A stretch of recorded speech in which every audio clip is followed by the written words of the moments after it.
2 drops of oil. Many people lose the small joys in the hope for the big happiness. Many people lose the small joys in the hope for big happiness. So they have joy today, but they can't celebrate it because they are expecting something bigger. So they are unable to celebrate the little victories, the little wins. If you are like that, you will never celebrate in life, because anything you have, you are expecting something greater. It is good to expect something greater, but celebrate the little victories and wins in your life. If you wake up, celebrate and thank God for your life. Are you following me?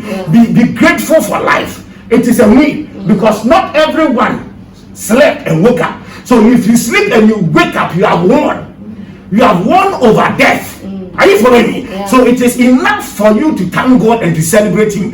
But for some of us, we want to see a certain promotion. We want to see a certain bonus at our account. We want to see something great before we can bless God. But ladies and gentlemen, no matter how small, you want to honor God and bless Him. Amen. Amen. So in 2 Timothy chapter 2 verse 4, it says that no soldier gets entangled in civilian pursuits, since his aim is to please the one who enlisted him. No soldier, no army officer entangles himself in civilian affairs. They call us common civilians. I remember my cousin, he's an officer. When he sees me, calls me a common civilian. Oh my goodness, one day we too will become soldiers for Christ. Since his aim is to please the one who enlisted him. So if a soldier would do whatever it takes to please the one who enlisted him, we have also been enlisted by Elohim. And whatever we do, we must do it to a point where it will bring glory and honor to his name. Say amen. Amen. So a merchant sent his son to learn the secret of happiness from the wisest of men. The young man wandered through the desert for 40 days until he reached a beautiful castle at the top of a mountain. There lived a sage that the young man was looking for. The wise man talked to everybody, and the young man had to wait for 2 hours until it was time for his audience. With considerable patience, he listened attentively to the reason for the boy's visit, but told him that at the moment he did not have the time to explain to him the secret of happiness. He suggested that the young man take a stroll around his palace and come back in 2 hours' time. However, I want to ask you a favor, he added, handing the boy a teaspoon in which he poured 2 drops of oil. While you walk, carry this spoon and don't let the oil spill. So that's an instruction. The young man began to climb up down the palace staircases, always keeping his eyes fixed on the spoon. At the end of 2 hours, he returned to the presence of the wise man. So he asked the sage, "Did you see the Persian tapestries hanging in my dining room?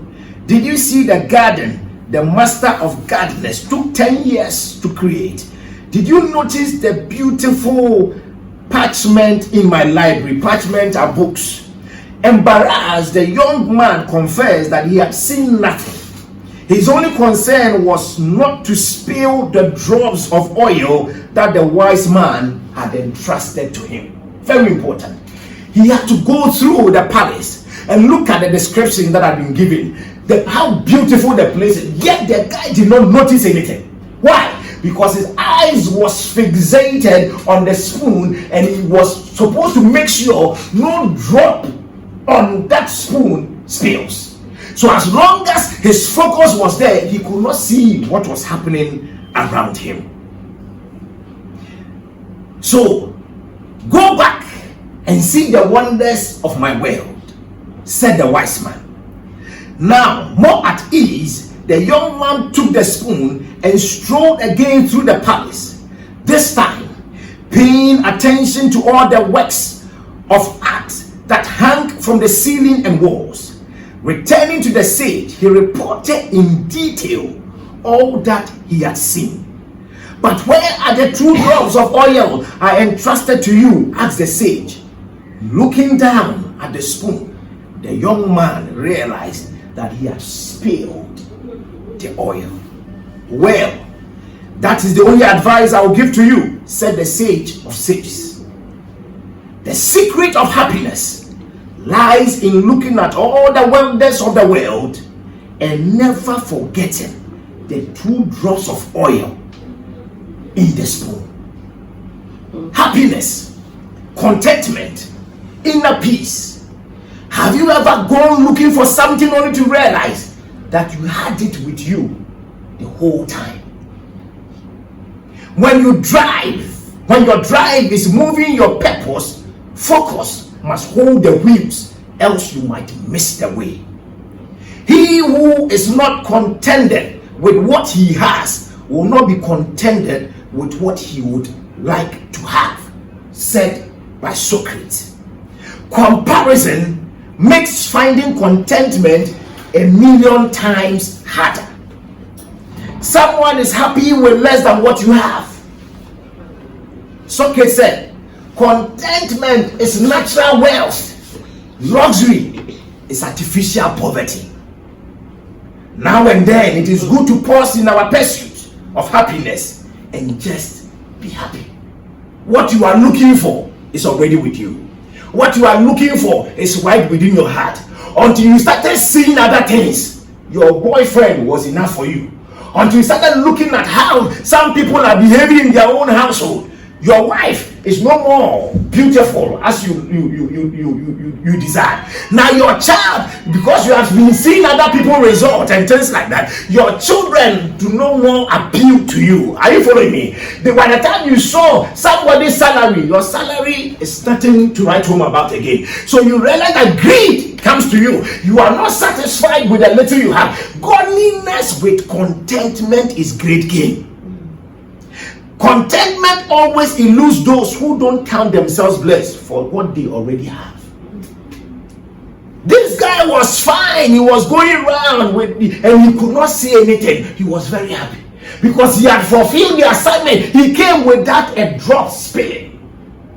But the time they gave him the opportunity that now you can look at the palace and everything, he started seeing the beauties of life, things that are fleeting, things that do not last, things that you may never get. He started looking at those ones and he had forgotten the little happiness he had.